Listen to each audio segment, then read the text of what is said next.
নমস্কার বন্ধুরা, প্রবাসী পাকশালা লাইফ স্টাইল চ্যানেলে সবাইকে স্বাগত।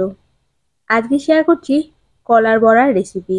কলার বড়া কিন্তু অনেকেই তৈরি করতে পারেন, তবে আমি যেভাবে তৈরি করি তারই রেসিপি আপনাদের সঙ্গে শেয়ার করছি।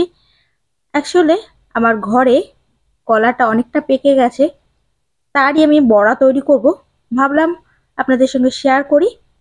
যদি কেউ তৈরি করে না থাকেন অবশ্যই এইভাবে তৈরি করবেন। কলার বড়া তৈরি করা কিন্তু খুব সহজ। দেখে নিশ্চয়ই বুঝতে পারছেন কলাটা সত্যি অনেকটা পেকে গেছে। আর এরকম করে পেকে গেলে কলাটা ফেলে না দিয়ে এরকম করে বড়া তৈরি করে নিন। বাচ্চা থেকে বড় সবারই কিন্তু খুব ভালো লাগবে।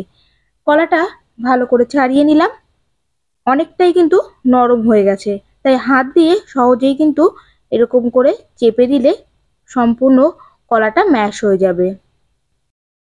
কলা দুটো অনেকটাই বড়, কোয়ান্টিটিতে বেশটাই হয়েছে। নর্মাল মার্কেটে যে কলা পাওয়া যায় 4টি কলার সমান এই দুটো কলা ছিল। কলাটা খুব ভালো করে ম্যাশ করে নিয়েছি। এবার এর মধ্যে দিয়ে দিলাম হাফ কাপ গুড়, 50 গ্রাম গুড় দিলাম। কলা নিজেই অনেকটা মিষ্টি, আর খুব মিষ্টি হলে খুব বেশি কিন্তু মিষ্টি দেওয়ার প্রয়োজন হয় না। কলার বড়া গুড় দিয়ে কিন্তু বেশি ভালো হয়, তবে চাইলে চিনি দিয়েও তৈরি করতে পারেন। গুড়টা ভালো করে মিশিয়ে নিয়েছি।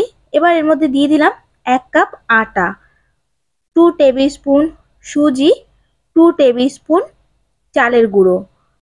কলার বড়াটা আমি আটা দিয়ে তৈরি করছি, চাইলে আপনারা চালের গুঁড়ো দিয়েও তৈরি করতে পারেন, আবার ময়দা দিয়েও কিন্তু তৈরি করে নিতে পারেন।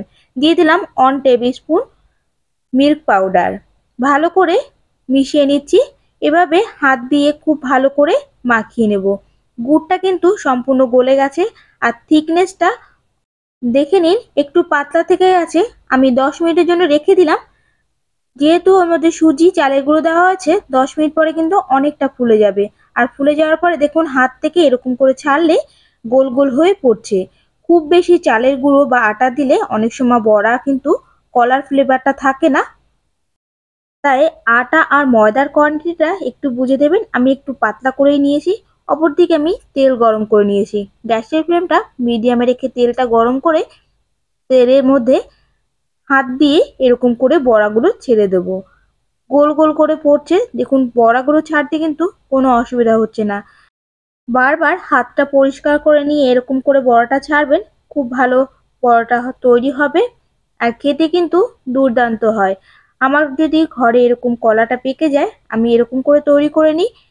অনেকে আবার মিষ্টি একদমই খান না, যারা মিষ্টি খান না তারা এভাবে মিষ্টি ছাড়াও তৈরি করে নিতে পারেন। কলার যে নিজস্ব মিষ্টিটা আছে তাতেই কিন্তু বড়াটা খুব ভালো তৈরি হবে। যেহেতু এর মধ্যে সুজি দেওয়া আছে অনেকটা মচমচে হবে, আর সঙ্গে কলার ফ্লেভারটা থাকবে, খেতে দুর্দান্ত হয়। অবশ্যই একবার তৈরি করবেন। এক পাশ ভাজা হয়ে যাওয়ার পরে এরকম করে উল্টে দিচ্ছি।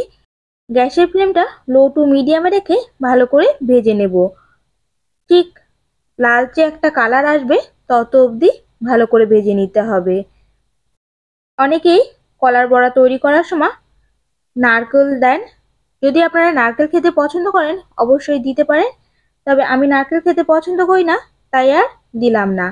ভালো করে ভেজে নিয়েছি, এবার তুলে নিচ্ছি। দেখে নিশ্চয়ই বুঝতে পেরেছেন ঠিক কতটা ভেজে নিলাম। গরম গরম কলার বড়া এরকম করে তৈরি করে সার্ভ করুন। আশা করি বাচ্চা থেকে বড় সবারই কিন্তু ভীষণ ভালো লাগবে। বিশেষ করে বাচ্চারা কিন্তু কলা খেতে বেশি একটা পছন্দ করে না। এভাবে বড়া তৈরি করে দিলে সঙ্গে কলাটা যায়। আর যেহেতু আটা দিয়ে তৈরি করেছি, গুড় দিয়ে তৈরি করেছি, সেদিক থেকে অনেকটাই কিন্তু নিশ্চিন্তে থাকা যাবে। গরম গরম বড়া তৈরি করে সার্ভ করুন। আর কেমন লাগলো জানাবেন। ভালো লেগে থাকলে অবশ্যই চ্যানেল সাবস্ক্রাইব করবেন, পাশে থাকা বেল আইকনটি প্রেস করবেন। সবাই ভালো থাকবেন, সুস্থ থাকবেন। দেখা হচ্ছে নতুন একটা রেসিপির সঙ্গে নতুন একটা ভিডিওতে। সবাইকে অনেক অনেক ধন্যবাদ।